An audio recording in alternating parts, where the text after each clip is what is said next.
17개 상임위원장을 독점한 더불어민주당이 역대 최대 규모인 3차 추경안 심사에 속도를 내고 있습니다.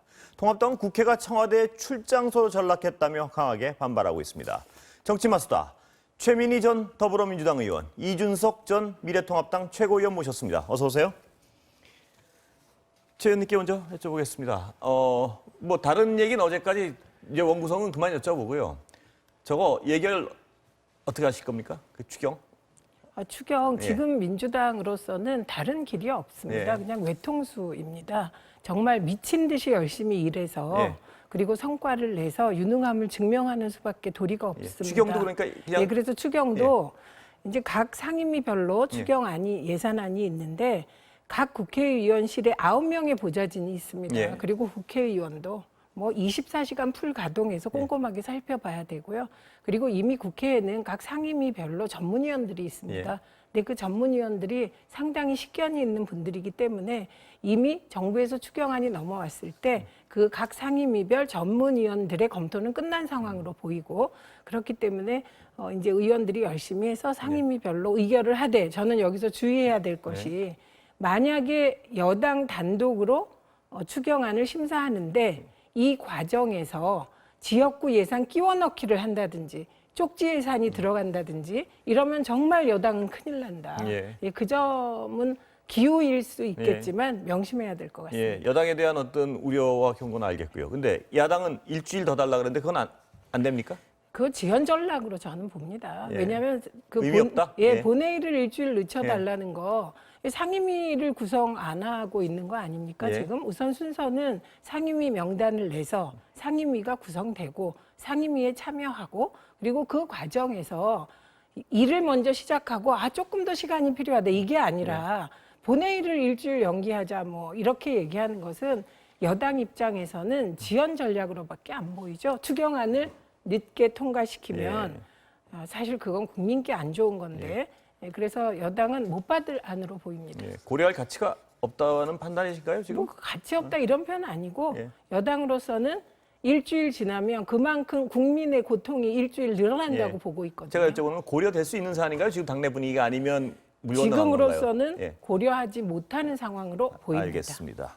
자, 저는 이제 추경이나 아니면 여러 국회 현안에 대해 가지고 야당이 참여한다는 의미가 단순히 이제 인력 문제가 아니거든요. 뭐 여당 의원만으로 하면 숫자가 부족하다 이런 문제를 이야기하는 것이 아니에요. 아까 최민희 의원님 보좌진 달라붙고 전문위원 달라붙으면 된다 이렇게 말씀하셨지만은 제가 봤을 땐 그런 어떤 회계적인 문제를 다루자는 것이 아니라 기본적으로 여야가 따로 존재하는 이유는 철학의 다름을 잇는 데 서로 겨루기 위함이거든요. 한번 여기에 돈을 투자하는 것이 옳은가 아닌가 여기에 가는 게 적정 금액인가를 따진 문제랑 또 다른 문제입니다. 그거는. 그렇기 때문에 야당의 역할이 중요하고 야당 입장에서는 이번에 어쨌든 그 원구성 갖고 이제 서로 싸우다 보니까 실제 저희 당의 상임위원들을 배속시키는 것도 상임위원장 문제가 결론 나기 전에 할 수 없는 거예요.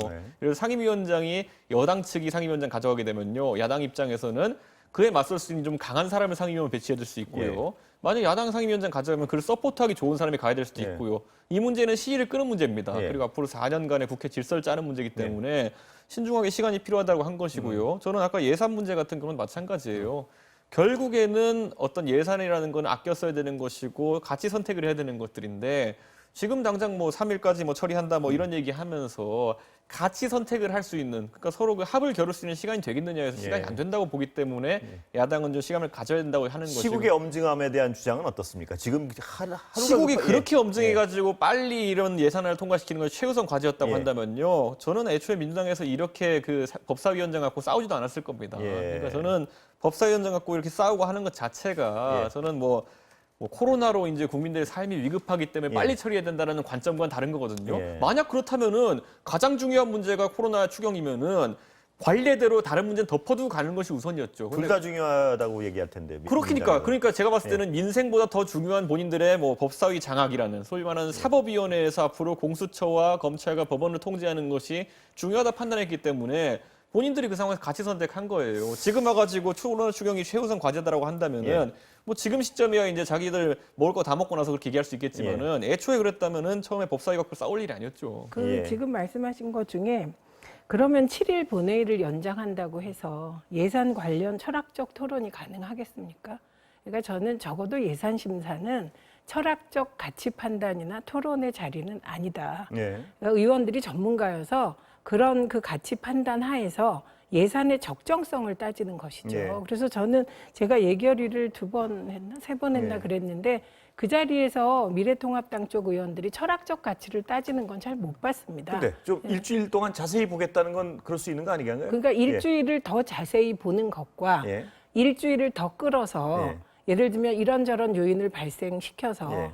추경안 처리를 또 일주일 더 끄는 예. 지연 전략으로 보고 있다. 저는 예. 이렇게 근데 그건 말씀드렸고요. 그리고 선의로 해석할 수 있는 거 아닌가요? 그러니까 선의로 해석하면 예. 지금 당장 들어오셔야 되는 예. 거죠. 만약에 정말 예산안을 꼼꼼하게 보실 그런 선의가 있다면 일주일 후에 들어오는 게 말이 됩니까? 지금 당장 상임위 구성해서 예산 심사만은 우리가 꼼꼼하게 하겠다. 네. 이렇게 해야 바로 된다고 물어봤죠. 저희가 아까 생각합니다. 제가 예. 철학이라고 언급한 거는 여기서 지금 무슨 뭐 자유주의냐 뭐 예. 공화주의냐 이런 거 따지자는 게 아니에요. 예를 들어 이번에 가장 문제됐던 것이 뭐냐면 추경에서 예를 들어 대학교 등록금 예산 반환 예산을 예산에 편성할 것이냐 아니면 대학이 자구적 노력으로 하게 할 것이냐 이 차이잖아요 보면은. 근데 거기에 있어서도 그 안에 또 들어가면 세부적인 철학의 차이가 있습니다. 예를 들어 이걸 했을 때는 대학을 다니는 사람들에게만 사실상 예산을 지원하는 그런 문제가 되지 이채원 않느냐. 말씀 알겠는데요. 최 의원님 말씀. 그럼 빨리 지금 들어와서 하라는 얘기 같은데요. 저는 그러니까 당장. 실제로 그런 것들을 예. 하기 위해서는 야당이 상임위원들을 구성하고 예. 하는 절차까지 기다릴 생각은 해야 되는 것이죠. 지금 예. 왜냐하면 뭐 본인들이 다 가지고 싶은 건 다 가져간 상황 예. 속에서 야당은 이제 상임위원 배치하는 단계입니다. 그런데 네. 3일까지 보내야겠다고 한다 그러면은 우리 쪽에 배치된 상임위원들은 들여다볼 시간도 없는 거 아닙니까? 본인들이 네. 강제 배정해놓은 상임위원 가지고 지금 상임위 심사하라는 거는 그건 너무한 이야기죠. 어머 그러면 그 국회가 이제 연지 예. 6월 1일부터 지금 한 달이 지났습니다. 네. 그 한 달 동안 사실 원내대표는 그 이전에 구성이 됐잖아요. 당선되고. 그럼 원내대표는 그때부터 원구성 준비 다 하고 자, 최 의원님. 네. 아까 말씀하시던 거 제가 마무리할까요? 예. 이 가치가 들어간 판단 잠깐 말씀하셔서 총선 기간 중에 대학원생과 대학생을 지원해야 된다는 안은 예. 민주당이 아니고 미래통합당 김종인 선대위원장 시절에 나온 것입니다. 그러니까 이런 것은 정신에 있어서 정부가 이미 안을 냈고 김종인 비대위원장과 그 같은 주장을 하고 있는 것이기 때문에 이 가치는 이미 전제되어 있는 거예요, 네. 동의가. 그래서 이런 경우는 적정한가만 따지면 되기 때문에 예. 저는 이제 김종인 위원장의 강점이라는 것이 바로 이런 예산 문제에 대한 철학이 늘 준비되어 있는 분이시잖아요.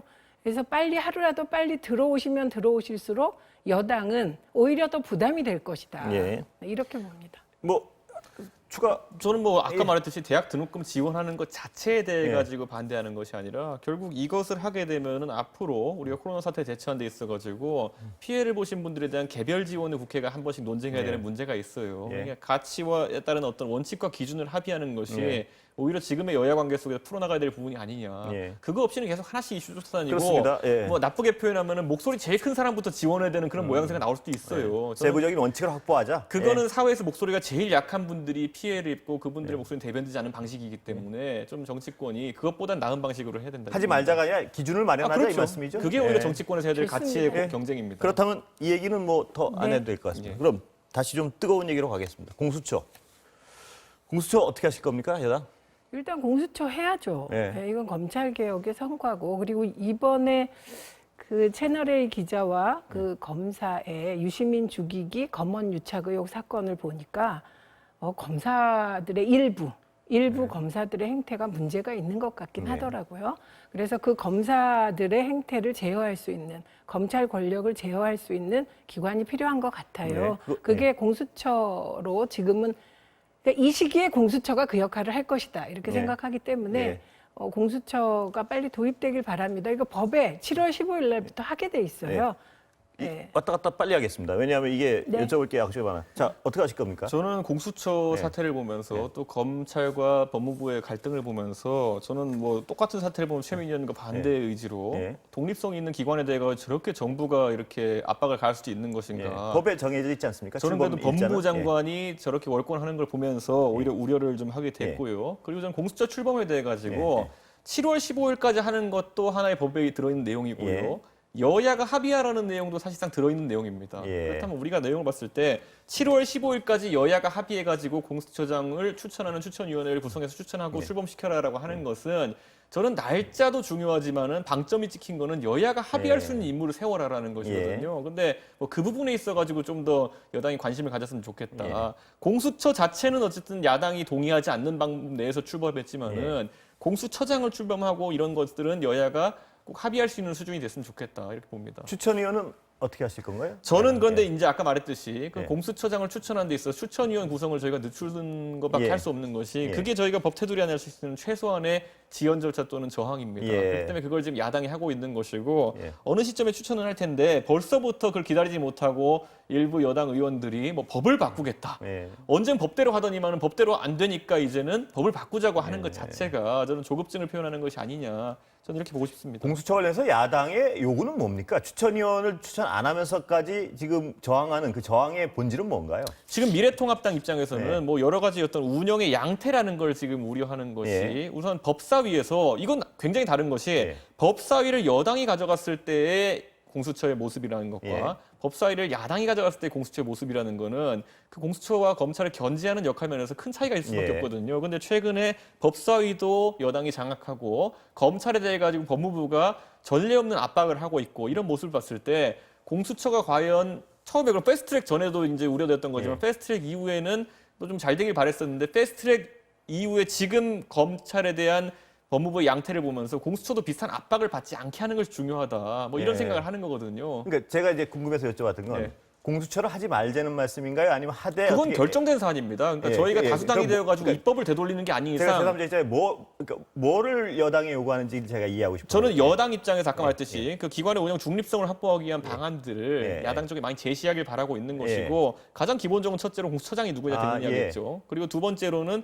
실제 운영하는 왜냐하면 규정에 있는 것보다 규정이 없는 것들이 많거든요. 그런 것들에 대해서 여야 간의 합의가 필요하다 이렇게 보는 거죠. 어떻게 우선 공수처에 대해서는 이준석 전 최고가 되게 전향적인 입장이신 것 같고 사실 미래통합당은 선거 기간은 공수처 폐지가 공약이셨기 때문에 그래서 제가 자세히 여쭤봤던 그렇기 때문에 일단 이 최고는 필요는 한데 필요가 아니라 현실이니까 인정할 수밖에 4년 동안은 저희가 못 돌리지 않습니까? 그런 뜻이고 근데 제가 취재한 바에 따르면 그거보다는 공수처 자체의 설치를 막아보겠다는 게 1차적인 걸로 보이고 그리고 그 방식으로 추정하기에 동원될 수 있는 것 5.18 진상특위 구성이 1년이 넘게도 구성이 못 됐어요. 그게 왜 그랬냐면 미래통합당 쪽에서 5.18 특위위원을 추천하는데 자격 규정에 반하는 분들을 추천하면서 좀 시간 끌기 하신 측면이 있고 성공하셨어요. 그게. 그래서 그 방식을 준용해서 공수처 설치를 막을 것으로 여당에서는 추정하고 있기 때문에 그 추정에 근거해서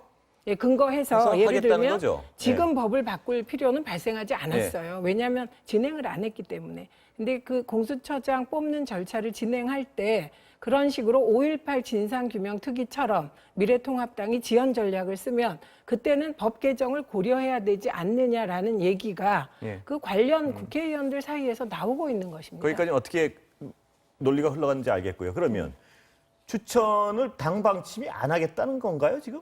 지금 입장에서는 이제 밖으로 흘러나오는 명단들이나 이런 것들을 봤을 때 물론 뭐 의미 없는 명단이긴 하지만은 지금 여당의 의도가 무엇인지 우선 파악하는 게 급선무다. 예를 들어 흘러나오는 명단이 여당이 의중에 두고 있는 인물들이 정말 중립적인 인사고 이런 조직을 관리할 능력이 있는 인사. 제가 그냥 머릿속에 떠오르는 인물이지만은 예를 들어 그분이 아니라 그분 같은 사람, 안대희 대법관 같은 사람을 추천했다. 그러면은 야당 입장에서는 빨리 만들어야 된다고 오히려 여론이 돌 수도 있습니다. 그 안에서는. 그런데 지금 시점에서는 다소 이제 우려스러운 지점이 그 운영 형태 자체를 이제 사실상 여당과 4+1을 정한 거 아닙니까? 그렇다면은 그 인사까지도 그 성향과 맞는 그 결과 맞는 사람이 가게 된다면은 검찰은 지금 뭐 사실 윤석열 총장이 장악이 안 되기 때문에 저런 갈등 상황이 보이는 것이지만은 공수처가 사실상 야권 인사 또는 야권 계열 인사들 탄압의 수단으로 사용될 수 있다라는 여지가 보이기 때문에 그러는 것입니다.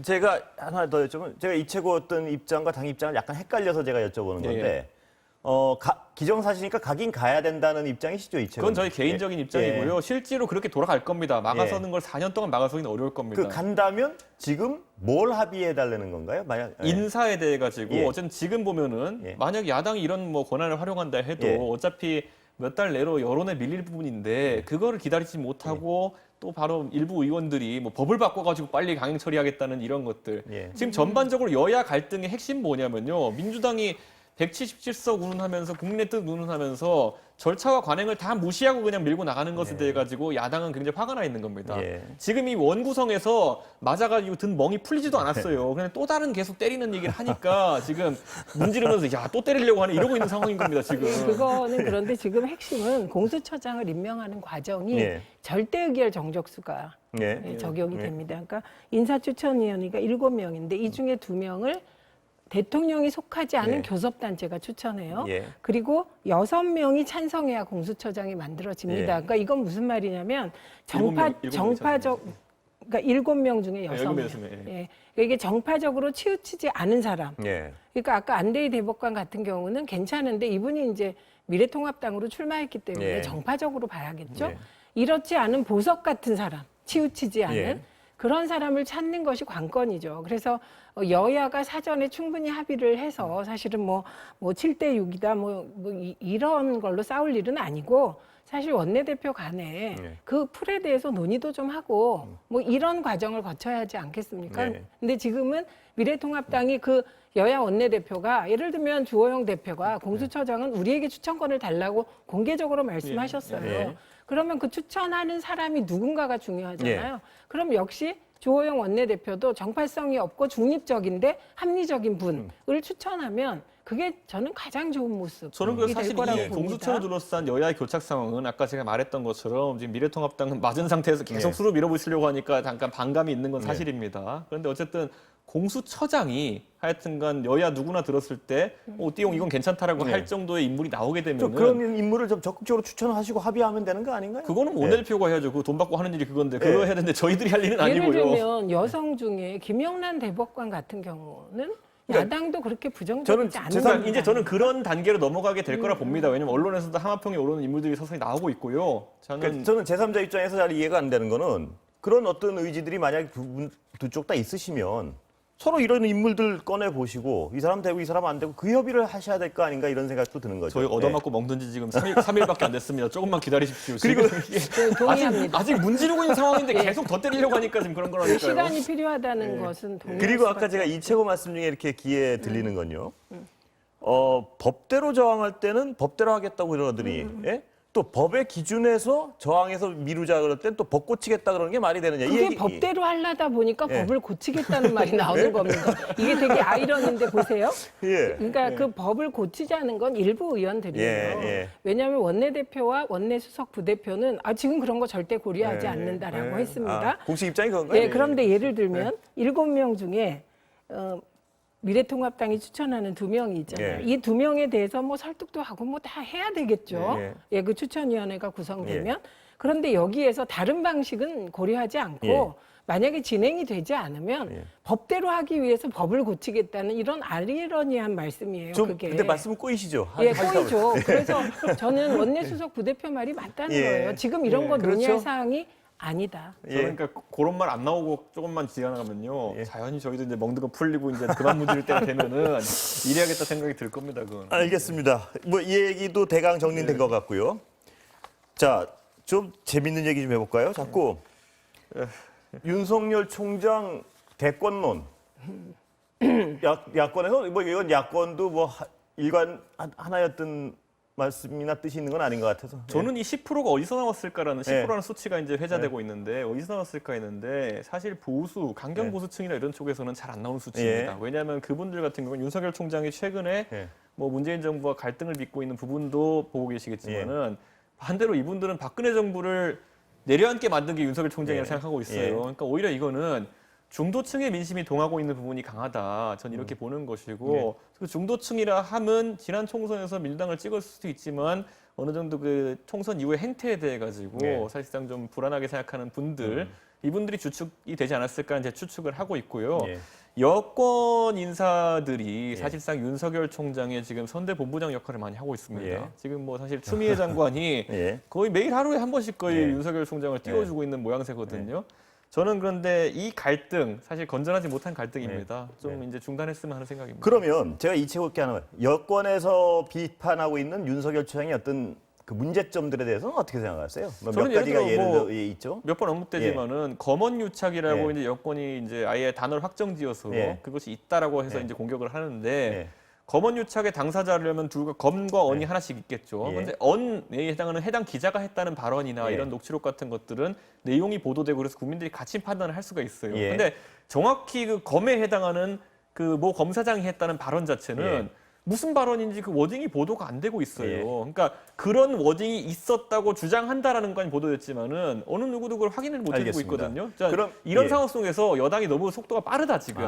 또는 예. 이것을 너무 여론전에 활용하고 있다는 근데 생각이 저런 듭니다. 것뿐한 거 아니라 예를 들어 장모 비리 의혹 같은 거는 수사는 적극적으로 이루어지고 있다고 판단하시는 건가요? 그런 거는 전 철저하게 해야 되는 것이고 예. 윤석열 총장이 거기에 대해 가지고 예. 만약 국민들에게 의구심 해소 못 시킨다 예. 그러면요.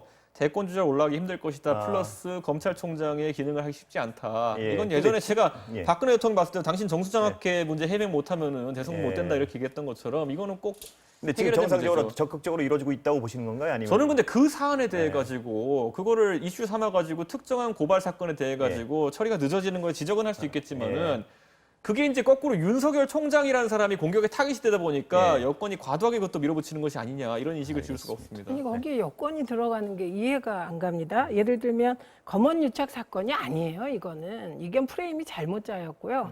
이건 유시민 죽이기 검언 유착 공작 의혹 사건입니다. 정확히 얘기하면 갈수록 커져요 그렇게. 의혹이 붙어야 돼요. 예. 그리고 지금 그 검사 측의 말이 그 증언이 없다고 했는데 네. 검사가 했다는 발언 이미 나왔고요. 예. 관계된 녹취록도 확보되어 있다라고 서울중앙지검 수사팀이 얘기했습니다. 거기서 문제되는 발언이 뭔지 확인된 아니, 게 있으면 말씀 주십시오. 아니 예를 들면 남 믿고 질러라 이런 류의 발언까지 있어요. 예, 그렇기 때문에 그게 발언이 없는 것은 아니다. 그것에 대한 법적 판단은 뭐 나중에 하더라도 그 발언한 녹취록, 그 발언했다는 녹취록도 확보되었다고 보도가 되었다. 이게 팩트입니다. 그다음에 윤석열 총장을 빼고 한번 얘기해 봅시다. A가 검찰총장이에요. 근데 A의 최측근이라는 분이 소위 검언 유착 정치 공작 의혹에 관여되어 있어요. 그리고 이분이 피의자로 전환되는 시점에 검찰총장의 측근이 피의자로 전환되는 시점에 서울중앙지검 수사팀이 그 기자에 대해서 구속영장을 치고 그 검사에 대해서는 피의자 전환하겠다고 보고를 하니까 이걸 막아요. 대검이. 이거부터 이상한 거죠. 그리고 전문수사 자문단을 만들어요. 최님, 그 부분은 사실 다음 코너에서 저희가 짚는 부분이라서 네. 여야에 그러니까 관한 말씀을 좀 문제는 드리게, 이 이상한 행태에 대해서 예. 윤석열이라는 이름만 빼면 예. 누구도 이상하다고 네. 볼 이 검찰의 행태에 대해서 왜 미래통합당이 이건 잘못됐다. 그러나 여당의 대응은 어떻다. 그 이러지 부분은 않고 다시 한번 나중에 짚어볼 테니까요. 네. 근데 그 질문 좀 윤석열의 10% 지지는 도대체 어디서 나오는 건가요? 아까 말씀하셨는데 저희가 분석한 바에 따르면 예. 황교안 대표의 25% 정도 지지율이 있었습니다. 예. 최고치 27% 정도였거든요. 그중에 지금 나머지 후보들 예. 보수 쪽에 그 후보들이 한 10몇 프로를 나눠 가지고 있습니다. 예. 1.2, 2.4 뭐 이런 식으로 그 나머지 한 10여 프로가 있습니다. 그러니까 아주 강성 태극기 부대를 제외한 보수 지지자인데 고 영역, 그러니까 중도라고 보이진 않는 네. 고 영역에서 지지율이 간 것 같고요. 틈새 시장이다 이 말씀이시죠? 네, 지금 틈새 시장은 중도를 얘기하는 거고 아니, 뭐 보수의 그, 틈새 보수의 시장 틈새. 굳이 얘기하자면 그쪽인 것으로 보이고 예. 근데 뭐 현직 검찰총장이시니까요. 그래서요. 그래서 그 얘기를 여쭤봐요. 네. 혹시 김종인 비대위원장 오늘 말씀 들었습니까? 혹시? 예, 검찰총장이 당박 꿈틀거리는 사람도 있고 대통령감에 권고도 해봤다. 누구한테 권고했는지 들은 거 없으시죠? 그게 확인이 되었으면 벌써 대서득필이 됐을 텐데 사실 그 긴장감을 계속 유지해야죠. 예, 그 부분에 예. 대해서는. 그런데 어쨌든 그 발언 자체는 당내 대선주자들을 더 이제 매기처럼 몰아치는 그런 발언이기 예. 때문에 이 판은 커질 것 같습니다. 권고도 했다. 예, 예. 아주 화제는 진짜 잘 만들어내세요 보면. 이 권고했다는 말을 딱 들으면 그런데 그 뒷말이 현직 검찰총장이랑 그 지지율이 의미 없다는 요제 말씀. 그리고 윤석열 총장에 대해서는 검찰총장이 무슨 대선 후보냐. 예. 이건 제가 그거는 이제 뭐 김종인 장관과 예. 최대한 최근에 논의한 바가 예. 없지만은 제가 과거에 논의했을 때 그분은 예. 절대적으로 대통령, 대권의 뜻을 둔 사람이라면은 의회를 잘 이해한다. 그래서 의정 활동 경험이 있어야 된다고 믿는 분이세요. 그렇기 때문에 뭐 이거 진심이네요, 그러니까. 백종원 씨도 그렇고 윤석열 총장도 네. 그렇고 아이디어 차원에서 나올 수는 있겠지만은 김종인 비대위원장이 진짜 의정 활동 경험이 없고 국회를 잘 모르는 인사를 대권 주자로 밀어올릴 개연성은 적다. 예. 봅니다. 근데 거기 약간 말이 그 김 비대위원장 말씀이 상반된 게 백종원 씨는 굉장히 긍정적으로 평가한 쪽이고 윤 총장은 의외로 무슨 대권 후보냐? 이건 이렇게. 제가 얘기할 수 예, 있어요. 말씀. 백종원 씨는 가능성이 없기 때문에 누구든 하염없이 칭찬할 수 있고 그 국민들의 호감이 있으니까 반대로 윤석열 총장은 가능성이 있기 때문에 조심스럽게 두들겨 보는 그런 태도라고 봅니다. 뭐 아주 설명이 명쾌하죠. 예, 와닿습니다만은. 예. 그리고 좀 뜨거운 문제 하나 더 다루지 않을 수 없는 인국공. 예. 이게 굉장히 복잡한 문제면서 가슴 아픈 문제이기도 하고요. 자, 인국공 사태의 본질은 뭡니까, 야당에서? 저는 이 인국공 사태야말로 이번에 원내 그 교섭하면서 야당이 과거부터 공기업의 취업에 대한 얘기가 많았잖아요. 그리고 이건 공공부문 비정규직의 정규직화가 정말 원칙 있게 잘 돼야 되잖아요. 그러니까 현재 뭐 원칙 없게 된다는 뜻이 아니라 앞으로 많은 부분에서 이 일이 벌어져요. 그러니까 야당이 이런 거를 국정조사하자고 하고 꼼꼼하게 따져보자고 하고 그래야 되기 때문에 야당이 들어와야 된다고 생각하는 아이템이 이런 거거든요. 제 경우는.